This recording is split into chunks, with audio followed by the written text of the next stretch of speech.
दोस्तों, आप लोग का स्वागत है इस YouTube चैनल पर। आज हम बात करेंगे आधुनिक भारत। दोस्तों, हमारे द्वारा प्राचीन भारत के भी वीडियो लाए जा रहे हैं, लेकिन अगर आप बीपीएससी एवं अन्य एग्जाम के प्रश्नों को अवलोकन करेंगे तो सबसे ज़्यादा हिस्ट्री से सवाल पूछे जाते रहे हैं और हिस्ट्री में भी आधुनिक भारत से ज़्यादा सवाल आते हैं। तो मेरे द्वारा यह निर्णय लिया गया कि क्यों ना आधुनिक भारत को भी शुरू कर दिया जाए, क्योंकि इतिहास बहुत लंबी सब्जेक्ट है। अगर हम शुरू से पढ़ना शुरू करें तो बहुत समय लग जाएगा इसे पूरे पढ़ने में। तो इसी को ध्यान में रखकर मैंने इसे 2 खंड में बांट दिया है। प्राचीन भारत चलते रहेंगे और आज से आधुनिक भारत सीरीज शुरू किया जा रहा है। दोस्तों, करंट अफेयर्स के लिए मेरे द्वारा लगातार साप्ताहिक प्रोग्राम शुरू किया गया है।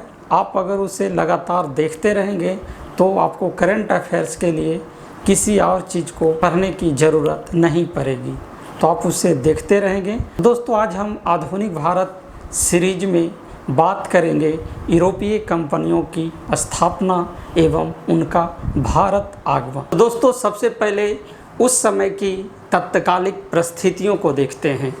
तो भारत से व्यापार के 2 रास्ते थे, एक स्थल मार्ग और एक समुद्री मार्ग से।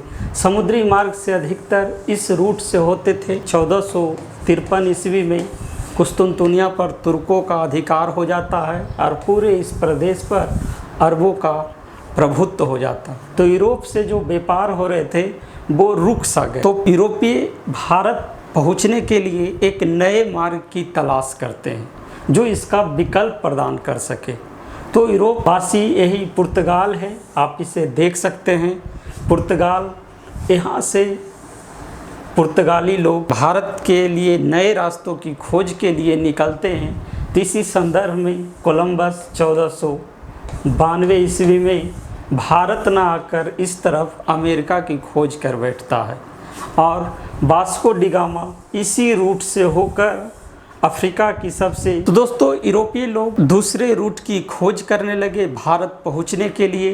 तो यहाँ से 1492 ईस्वी में आपका कोलंबस इंडिया की खोज के लिए निकलता है, लेकिन यहाँ से वे इधर ना आकर इधर चले जाते हैं और अमेरिका की खोज कर बैठते हैं। वास्को डी गामा वो भी इसी रूट को आते हैं, लेकिन वो अफ्रीका की केप ऑफ गुड होप यानी आशा अंतरीप के सहारे, वो एक गुजराती पथ प्रदर्शक के सहारे भारत के कालीकट पहुंचता है और उन्होंने एक नए व्यापारिक मार्ग की खोज करती है। यानी ये जो मार्ग था इसका एक विकल्प के रूप में खोज करते हैं। तो यूरोपीय पुर्तगाल वासी वास्को डी गामा भारत की खोज करता है। तो भारत की खोज वास्तविक में ऐसा नहीं था कि भारत कहीं छुपा हुआ था, बस इस मार्ग के विकल्प के रूप में एक केप ऑफ गुड होप मार्ग को खोजा गया और उसे संज्ञा दी भारत की खोज। भारत बहुत ही समृद्ध स्थल रहा था। इस व्यापार के माध्यम से यूरोपीय जानते थे कि भारत यहाँ से मसाले और अन्य कीमती वस्तुओं के व्यापार होते थे। तो इसी को लेकर यूरोपीय लालायित रहते थे भारत पहुँचने के लिए। उनका डायरेक्ट भारत से व्यापार नहीं था, उनके व्यापार में यहाँ अरबों के साथ था। अरब यहाँ से सस्ते मूल्य पर खरीदते थे और महंगे मूल्य पर यूरोपियों को बेचते थे। इसीलिए यूरोपीय में इच्छा जागी क्यों ना भारत से हमारा डायरेक्ट संबंध हो, प्रत्यक्ष संबंध हो। और इसी प्रत्यक्ष संबंध को लेकर उन्होंने भारत के लिए एक दूसरे समुद्री मार्ग की खोज की, जिसे केप ऑफ गुड होप मार्ग भी कहा गया। तो चलिए दोस्तों, चलते हैं और आगे देखते हैं। दोस्तों, भारत के अलावे एक और भी बहुत ही प्रसिद्ध देश था इंडोनेशिया। आप इसे इस मैप के सहारे देख सकते हैं।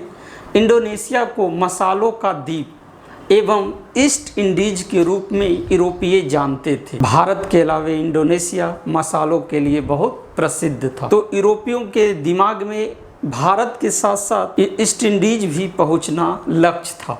तो देख सकते हैं आप कि यहीं पर आपका मलक्का स्ट्रेट है और ये बहुत ही इम्पोर्टेंट है। अगर इस अभी देखें तो वर्तमान में मलक्का जो है बहुत ही इम्पोर्टेंट स्ट्रेट है। आप देख सकते हैं कि दक्षिण एशिया और पूर्वी एशिया के जितने भी देश हैं उनसे इसी रूट के सहारे व्यापार होते हैं। तो ये 15वीं सदी में भी ये रूट बहुत ही इम्पोर्टेंट था। तो चलिए दोस्तों देखते हैं यूरोपीय कंपनियों की स्थापना एवं उनका भारत आगमन। तो दोस्तों अब बात करते हैं यूरोपीय कंपनियों की स्थापना एवं भारत आगमन। तो स्थापना और भारत आगमन में अंतर है। तो सबसे पहले हम देखेंगे यूरोपीय कंपनियों की स्थापना। तो इसको इस रूप में देख सकते हैं PADDF, यानी यह स्थापना का क्रम है। आप याद कर सकते हैं कि उनकी स्थापना कैसे हुई है। तो PADDF, इसमें स्विट्ज़रलैंड को हम स्थान नहीं दिए हैं, उसके बारे में अलग से मैं बताऊंगा। तो क्या है, प्रमुख यही देश थे, यही यूरोपीय कंपनी थी जो भारत में अपनी निर्णायक भूमिका निभाई थी।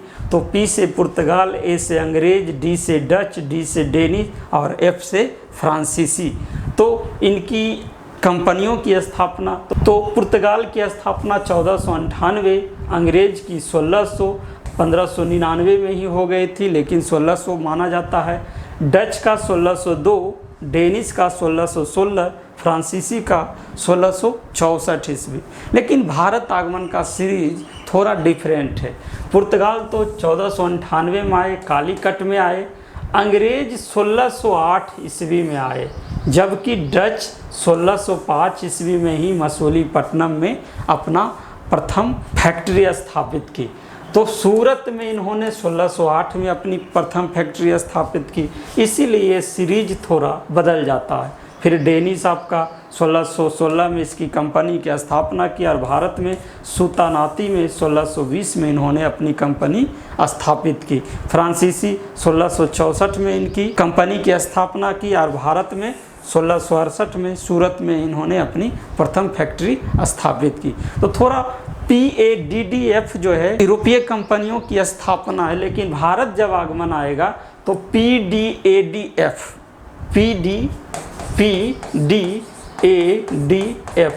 ये सीरीज याद रखिएगा, थोड़ा कन्फ्यूजन होगा और एग्जाम में आपसे कन्फ्यूजन के लिए ही पूछा जाता है। आप देख सकते हैं कि सर्वप्रथम पुर्तगाली आए, फिर डच आए, फिर अंग्रेज आए, फिर डेनिश आए, फ्रांसीसी आए और फिर स्वीडिश आए। तो आज हम बात करेंगे सिर्फ पुर्तगाली पर। मैंने सोचा कि अगर सभी को एक साथ वीडियो बनाया जाए तो आप भी कंफ्यूज होंगे और वीडियो भी बहुत लंबी हो जाएगी। तो इसी को ध्यान में रखकर यह वीडियो यूरोपीय कंपनियों की स्थापना एवं भारत आगमन खंड 1 के रूप में प्रदर्शित है, जिसमें हम खासकर पुर्तगालियों के बारे में बात करेंगे। इसके बाद मैं डेनिश, डच और फ्रांसीसी का अलग अलग वीडियो लाएंगे। वीडियो छोटा होगा, आपके लिए भी देखने में अच्छा होगा और ना ही मिक्स होगा, ना ही कोई कन्फ्यूजन रह जाएगा। तो आज हम पुर्तगाली के बारे में सिर्फ बात करते हैं। तो आप देख सकते हैं प्रथम पुर्तगाली यही वास्को डी गामा है। तो यह पुर्तगाल के शासक के प्रतिनिधि के रूप में 17 मई 1498 ईस्वी को गुजराती पथ प्रदर्शक अब्दुल मजीद की सहायता से कालीकट के प्रसिद्ध बंदरगाह कपकडाबू पहुंचा। तो आपके लिए यहाँ पर दो बात हुआ, किस पथ प्रदर्शक, तो अब्दुल मजीद, तो ये भी आपके लिए इम्पोर्टेंट है। दूसरा कहाँ पहुंचा, तो कालीकट एक गोवा में है और प्रसिद्ध बंदरगाह कपकडाबू पहुंचा। तो ये आपके लिए इम्पोर्टेंट है, याद रख सकते हैं। कालीकट के राजा जमोरिन ने उसका हार्दिक स्वागत किया और उसे मसाले एवं जड़ी बूटियाँ इत्यादि ले जाने की आज्ञा प्रदान किया। वास्को डी गामा काली मिर्च लेकर अपने जहाज हेक्टर से 1499 ईस्वी में वापस लौट गए, यानी 1498 में आता है और 1499 में अपनी जहाज हेक्टर के सहारे वह वापस पुर्तगाल चला जाता है। यात्रा व्यय निकालने के पश्चात भी उसे 60 गुना लाभ प्राप्त हुआ, यानी उसने अपनी जहाज पर जो मसाले और जड़ी बूटी भारत से ले गए थे उसे जब वो बेचते हैं तो अपनी पूरे यात्रा व्यय की लागत को हटाकर भी उन्हें 60 गुना लाभ प्राप्त होता है। तो उन्होंने देखा कि पहले उनका व्यापार अरबों के सहारे होता था तो उन्हें लाभ कम प्राप्त होते थे, लेकिन अब वो भारत से डायरेक्ट जुड़ गए। तो जब वो पुर्तगाल वापस लौटते हैं तो उनकी और उत्सुकता बढ़ती है।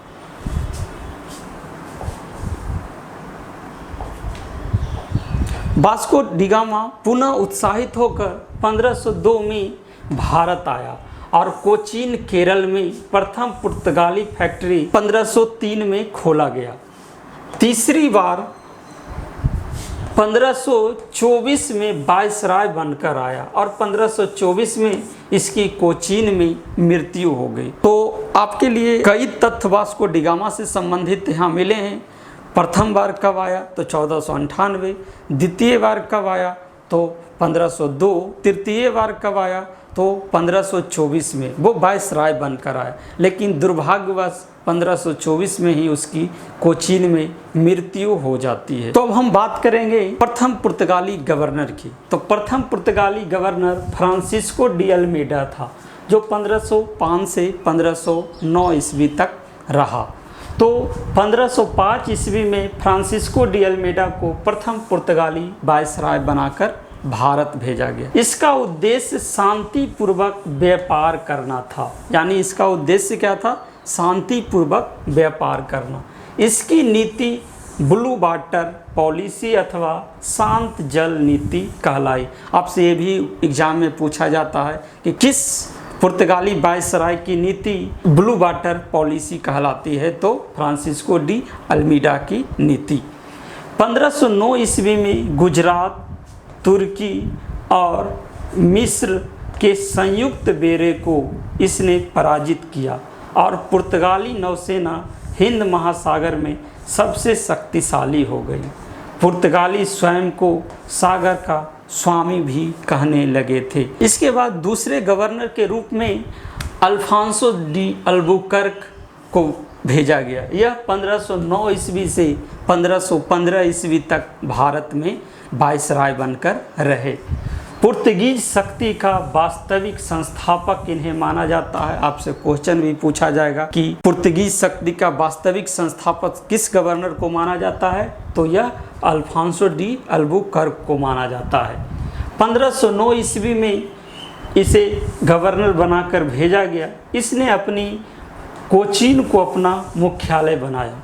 इसने अपना मुख्यालय कोचीन को बनाया।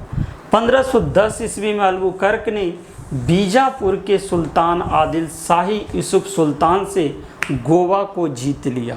तो आपसे अक्सर एग्जाम में पूछा जाता है कि पुर्तगालियों ने गोवा को किससे छीना और कब छीना। तो 1510 ईस्वी में किसने छीना, तो अल्बुकर्क ने, और किससे, तो आदिल शाही यूसुफ सुल्तान से। तो ये बहुत ही VVI आपके लिए क्वेश्चन है। इसने विजयनगर के शासक कृष्णदेव राय से भी मिला और भटकल में एक किला बनाने की आज्ञा प्राप्त कर लिया। तो ये भी आपके लिए इम्पोर्टेंट है। कृष्णदेव राय से मिलता है, भटकल में एक किला बनाने की आज्ञा प्राप्त करता है। इसने 1511 ईस्वी में दक्षिण पूर्वी एशिया की महत्वपूर्ण मंडी मलक्का पर नियंत्रण स्थापित कर लिया। मैंने बताया था उस मैप में कि मलक्का किस लिए इम्पोर्टेंट है, तो इसने भारत के साथ साथ मलक्का पर भी अपना नियंत्रण स्थापित कर लिया। 1515 में फारस की खाड़ी के मुख पर स्थित होर्मुज पर भी अधिकार कर लिया। यानी अरब लोग इसे जिस रूट से आने नहीं देना चाहते थे, उसी रूट के चलते इस पुर्तगाली लोग एक अलग मार्ग की खोज कर लिए। आज उसी पहले मार्ग को इन्होंने नियंत्रण स्थापित कर लिया। तो इसीलिए इन्हें पुर्तगीज शक्ति का वास्तविक संस्थापक माना जाता है। इनके बारे में और भी देख सकते हैं। तो अल्बुकर्क भारत में अस्थायी पुर्तगीज आबादी बसाना चाहता था। आपसे क्वेश्चन आएगा कि कौन सा पुर्तगाली वायसराय भारत में अस्थायी पुर्तगीज आबादी बसाना चाहता था, तो अल्बुकर्क था। इसीलिए उसने स्वदेशवासियों को यानी पुर्तगीजों को भारतीय स्त्रियों से विवाह करने के लिए प्रोत्साहित किया। अल्बुकर्क ने अपने क्षेत्र में सती प्रथा को भी निषिद्ध कर दिया था। तो ये आपके लिए बहुत इम्पोर्टेंट है, आप इसे याद रखेंगे अल्बुकर्क के बारे में। अब हम आगे चलते हैं। इसके बाद अगला गवर्नर नोनो डी कुना 1529 से 1538 ईस्वी तक रहा। इसने 1530 में सरकारी कार्यालय को कोचीन से गोवा स्थानांतरित कर लिया। गोवा भारत में पुर्तगाली राज्य की औपचारिक राजधानी बन गई। यानी नोनो डी कुन्हो के समय में गोवा पुर्तगीज का क्या है, औपचारिक राजधानी बन गई। इसने मुगल सम्राट हुमायूं और गुजरात के बहादुर शाह के बीच संघर्ष का फायदा उठाकर 1534 में कृष्णा बेसिन और 1535 में दीव पर अधिकार कर लिया। तो ये भी इम्पोर्टेंट है। तो एक तरह से देख सकते हैं कि पुर्तगीज पूरे हिंद महासागर, मलक्का जल संधि, उधर फारस की खाड़ी, होरमुज, यानी पूरी तरह से हिंद महासागर पर कब्जा कर लिया। इसके अलावा हम लोग कुछ और अन्य तथ्य को देखते हैं। तो 1572 में पुर्तगाली गवर्नर एतानियो द नोरहोना के समय में अकबर कैम्बे गया था। यानी मुगल सम्राट अकबर पहली बार समुद्र को वहीं देखा था और 1572 में कैम्बे की यात्रा किया था, जहां पुर्तगालियों से उसका परिचय पहली बार हुआ था। 1580 ईस्वी में जसुइट मिशन अकबर के दरबार में भी आया था।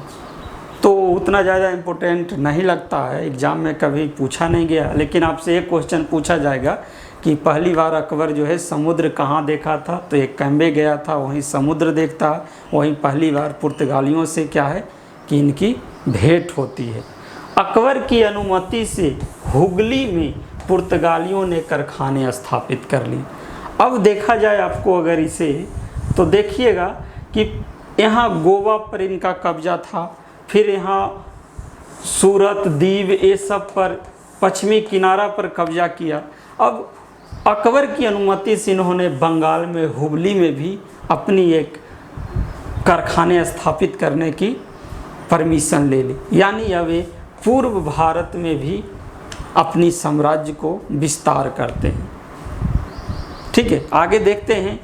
तो अल्फांसो डी अल्बुकर्क का मज़ार जो है गोवा में है। वास्को डी गामा की समाधि तो कोचीन में है। ये दोनों आपसे पूछा जाता है कि किस वास्को डी गामा की समाधि कहाँ है, तो कोचीन में। आप देखते होंगे कि 1524 में वायसराय बनकर आया, उसकी मृत्यु हो जाती है। फिर अल्बुकर्क की भी यही मृत्यु होती है, तो इसीलिए इसका भी मज़ार गोवा में स्थित है। भारत में सबसे पहले पुर्तगीज आए, यानी सबसे पहले पुर्तगीज आए 1498 में, और सबसे अंत में 1961 में गए, यानी आज़ादी के बाद गए। इसके अलावा कुछ और महत्वपूर्ण तथ्य है। तो बंगाल का बंदरगाह चटगांव को पुर्तगालियों के समय में पोर्टो ग्रांडे की संज्ञा दी जाती थी, यानी महान बंदरगाह की संज्ञा दी जाती थी। स्पाइस आइलैंड आपको पता है, इंडोनेशिया, मसाला द्वीप इंडोनेशिया को, और इसे ईस्ट इंडीज के नाम से भी जाना जाता था। ठीक है, तो ये कुछ अन्य महत्वपूर्ण तथ्य हैं जो आपके प्रीलिम्स एग्जाम में पूछे जाते हैं। 1580 ईस्वी का समय आता है। स्पेन और पुर्तगाल दो अलग देश थे, लेकिन पुर्तगाल स्पेन के साथ सम्मिलित हो जाता है और अपनी स्वतंत्रता ही खो देता। और जैसे ही अपनी स्वतंत्रता खोता है तो पुर्तगाली शक्ति का भी ह्रास होता और वो कमज़ोर पड़ते चले जाते हैं, और कई स्थानों पर उनकी हार होती है। कई स्थानों पर उनकी हार हुई और धीरे धीरे इनका पतन शुरू हो गया। 1596 में दक्षिण पूर्व एशिया में आने के बाद डचों ने पुर्तगालियों को इस क्षेत्र से बाहर कर दिया। यानी अगर मसाला द्वीप इंडोनेशिया के क्षेत्र अगर देखा जाए तो डचों ने पुर्तगालियों को वहाँ से खदेड़ दिया।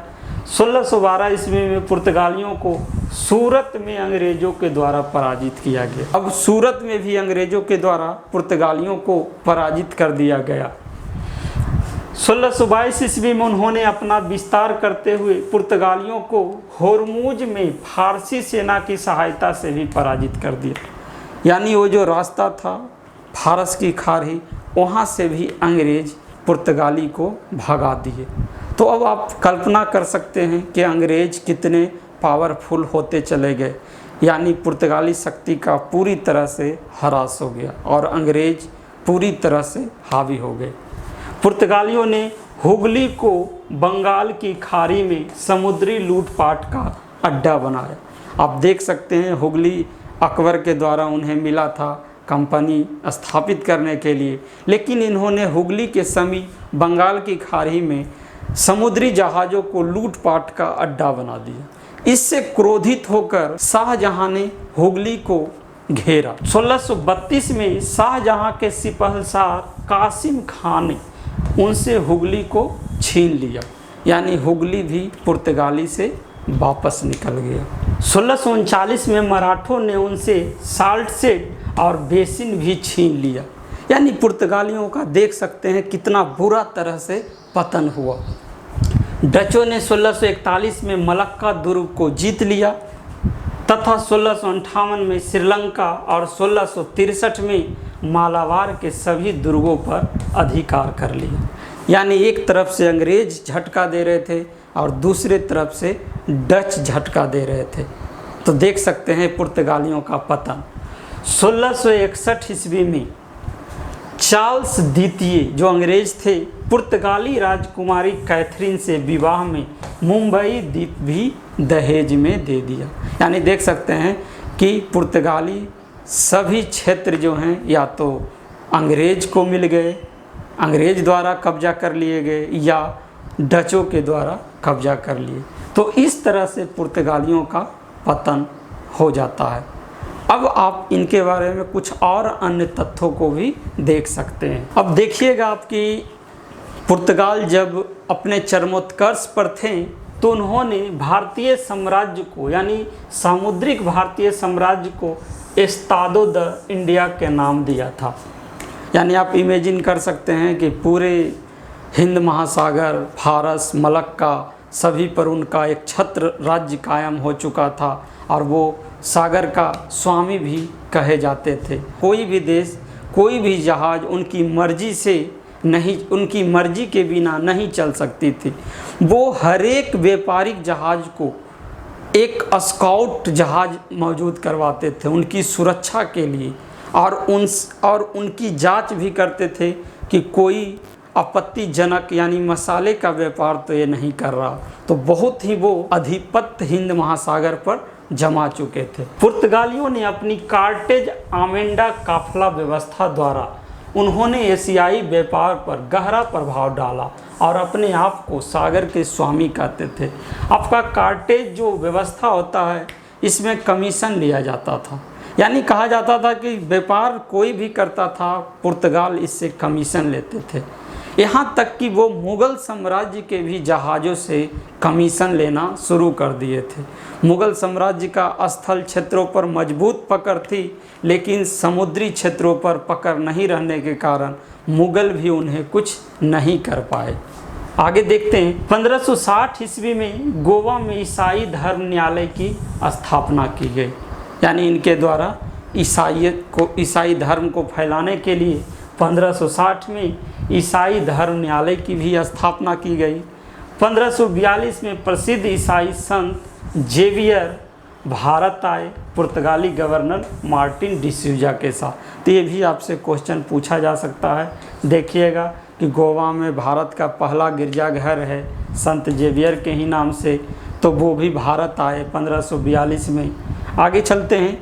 पुर्तगालियों को भारत एवं जापान के बीच व्यापार प्रारंभ करने का भी श्रेय दिया जाता है। देखिए मलक्का जल संधि पर जब इनका आधिपत्य स्थापित होता है तो भारत से जापान के भी व्यापार इन्होंने शुरू किया।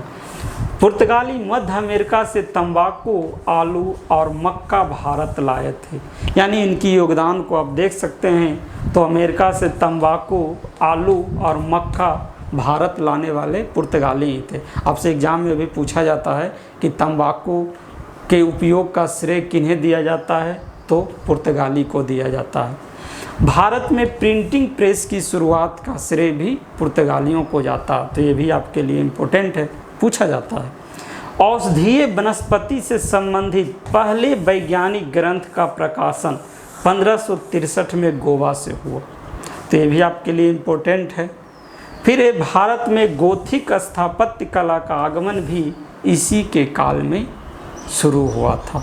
इसके अलावा अनानास, पपीता, बादाम, काजू, मूंगफली, शकरकंद, लीची और संतरा पुर्तगालियों की ही देन मानी जाती है। तो ये था पुर्तगाली। तो आप इसे एक बार, इसका PDF मैं अपलोड कर दूंगा, वो भी आप डाउनलोड कर लेंगे, एक बार वीडियो देख लेंगे और एक बार उस PDF को भी पढ़ लेंगे तो आपका पूरा कॉन्सेप्ट क्लियर हो जाएगा। तो आप समझ सकते हैं पुर्तगालियों का कितना दबदबा रहा है। तो भारत के जो व्यापार थे, हॉर्मुज, यहीं पर आप देख सकते हैं हॉर्मुज, इस पर भी इनका कब्जा हो गया। इसी के चलते वो इतने बड़े मार्ग की खोज किए थे, तो इस पे भी कब्जा हो गया। इधर आप जापान, मलक्का, इस पे भी इनका कब्जा हो गया और पूरे हिंद महासागर पर इनका कब्जा हो गया। तो पूरे हिंद महासागर का स्वामी कहलाने लगे।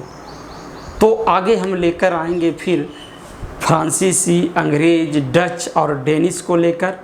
आशा करते हैं आपका कॉन्सेप्ट क्लियर हो गया। तो इसी के साथ समाप्त करते हैं। धन्यवाद।